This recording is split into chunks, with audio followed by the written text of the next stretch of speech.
গোল বন্যার ম্যাচে বিশাল জয়ে কনফারেন্স ট্রফির স্বাদ নিয়ে প্রথমবারের মতো কাপ ফাইনালে মেসিরা। ম্যাচ জুড়েই ছিল আর্জেন্টাইন ফুটবলারদের আধিক্য। হ্যাট্রিক করেছেন আর্জেন্টাইন তারকা, গোলের দেখা পেয়েছেন তরুণ আর্জেন্টাইনও। অ্যাসিস্ট করতে দেখা গেছে মেসিকে।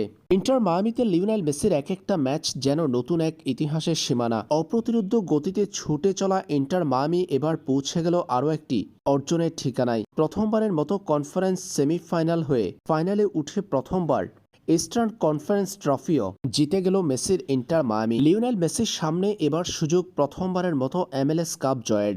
মেজর লিগ সকারে ইস্টার্ন কনফারেন্স প্লে অফ ফাইনালে নিউ ইয়র্ক সিটিকে 5-1 গোলে বিধ্বস্ত করে কনফারেন্স ট্রফি জিতেছে ইন্টার মায়ামি। এর মধ্য দিয়ে তারা জায়গা করে নিয়েছে MLS কাপ লড়াইয়ে। দলের 5-1 গোলের জয়ে হ্যাট্রিক করেছেন আর্জেন্টাইন উইঙ্গার তাদেও আয়েন্দে। গোলের দেখা পেয়েছেন সম্ভাবনাময় আর্জেন্টাইন তরুণ মাতেও সিলভেটি। এই ম্যাচে গোলের দেখা না পেলেও অ্যাসিস্ট করেছেন লিওনেল মেসি।